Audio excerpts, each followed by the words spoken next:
दिन से ज्यादा हो गए हैं जिसको सदी का सबसे भयावह रेल हादसा कहा जा रहा है, और आज भी सरकार की तरफ से सिर्फ और सिर्फ ध्यान भटकाने का काम किया जा रहा है।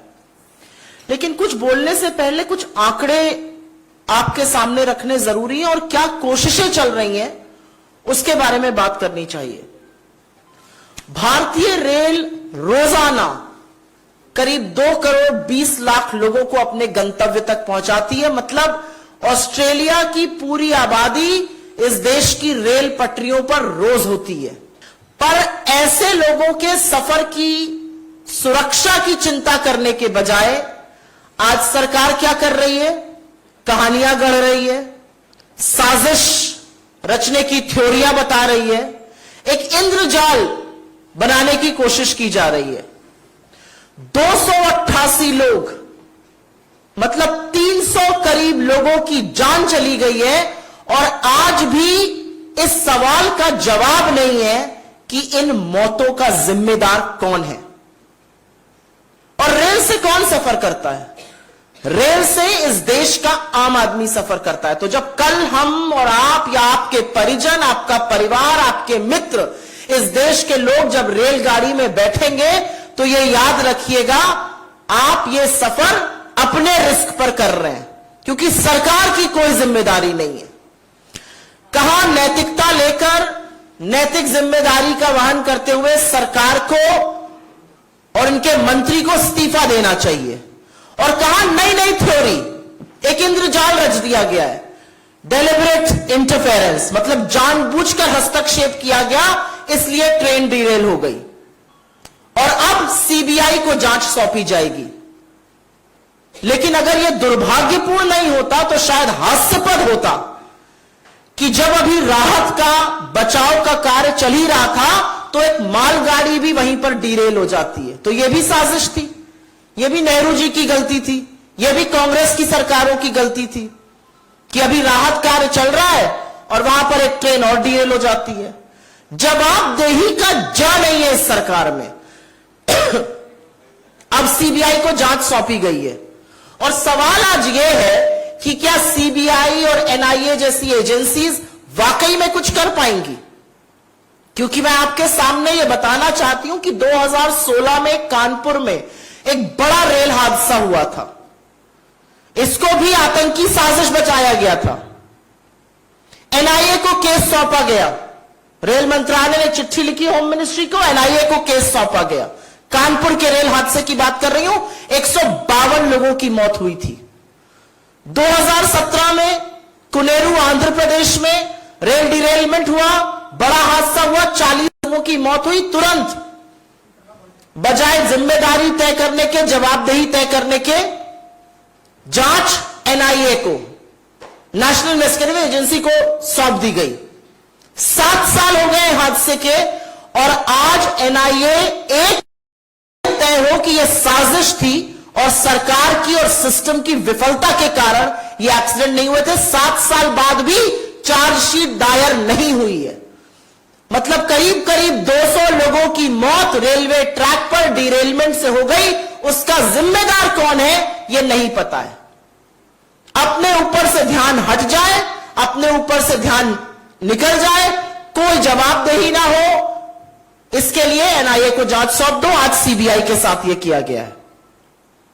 असलियत यह है कि सिस्टम की विफलता, सिग्नल सिस्टम की विफलता, इंटरलॉकिंग क्या दिक्कतें, जो ट्रैक का रखरखाव नहीं हो रहा, उसकी दिक्कतों के चलते यह हो रहा है। लेकिन सीबीआई और एनआईए जैसी उत्कृष्ट एजेंसीज, जो एक्चुअली इंटरपोल की नोडल एजेंसीज यहां पर हैं, जिनका काम है बड़े बड़े अपराधों की तफ्तीश करना, उनको इसमें शामिल करके अपने ऊपर से ध्यान भटकाया जाता है। यह पूरी तरह से साफ है कि कमिश्नर ऑफ रेलवे सेफ्टी इसकी जांच कर सकता है, सीआरएस, उनके पास टेक्निकल एक्सपर्टीज है इसकी जांच करने के लिए। क्यों नहीं उनसे जांच कराई जा रही है? क्यों सीआरएस को सिर्फ अब 8 से 10% रेल हादसे के केसेस की जांच कराई जाती है? मेरे कुछ सवाल हैं। आप सीबीआई से नहीं, आप एनआईए से, किसी से भी जांच करा लीजिए, लेकिन क्या अब सीबीआई ढूंढेगी कि मरम्मत और नए ट्रैक के बजट को 2018 18-19 से घटाकर के बजट को घटाकर 2020 तक 7,400 करोड़ का क्यों कर दिया गया? क्या सीबीआई ये बताएगी कि इस बजट में 23% कटौती क्यों हुई? क्या सीबीआई ये ढूंढेगी कि जब रेलवे चिंतन शिविर हुआ तो हर जोन को सुरक्षा पर बोलना था, सबको चुप करके क्यों बैठा दिया गया और एक ही जोन को बोलने की इजाजत क्यों दी गई? और क्या सीबीआई ये ढूंढेगी कि उस चिंतन शिविर में सिर्फ वंदे भारत और कितना रेवेन्यू रेलवे से निकल सकता है पर चिंता क्यों हो रही थी? सुरक्षा की बात क्यों नहीं हो रही थी? क्या सीबीआई ये ढूंढेगी कि जो CAG controller and auditor general की लेटेस्ट रिपोर्ट है जो बताती है कि 2017 से 2021 के बीच में 10 में से करीब 7 हादसे पटरी से उतर जाने, डीरेलमेंट के कारण हुए, वो क्यों हुए? क्या सीबीआई ये ढूंढेगी कि ईस्ट कोस्ट रेलवे में सुरक्षा के लिए रेल और वेल्ड का परीक्षण क्यों नहीं हुआ इस दौरान? 10 में से 7 हादसे डीरेलमेंट की वजह से होते हैं और ईस्ट जोन जहां बालासोर में एक्सीडेंट हुआ वहां पर इसका परीक्षण तक नहीं किया जाता है 4 सालों में। क्या सीबीआई ये ढूंढेगी? क्या सीबीआई ये ढूंढेगी कि रेल राष्ट्रीय कोष का फंडिंग 79% क्यों घटा दी गई? क्या सीबीआई ये ढूंढेगी कि 20,000 करोड़ रुपए आवंटित करना था, वो पैसा क्यों नहीं आवंटित करा गया ट्रैक की मेंटेनेंस के लिए? ये सवाल आपसे पूछ रहे हैं। क्या सीबीआई का ये काम है? क्या सीबीआई ये ढूंढेगी कि 3 लाख रिक्त पद क्यों है? क्या सीबीआई ये ढूंढेगी कि 8,000 पद जो पीएमओ और कैबिनेट कमेटी को भरे जाने थे वो क्यों नहीं भरे गए? क्या सीबीआई ये ढूंढेगी कि लोको चालक जो अत्यंत संवेदनशील और सुरक्षा से निहित काम करते हैं उनको 12-12 घंटे से ज्यादा की ड्यूटी क्यों कराई जा रही है? लोको चालकों की कमी क्यों है? आज सवाल यह है कि सीबीआई का काम क्या है, एनआईए का काम क्या है?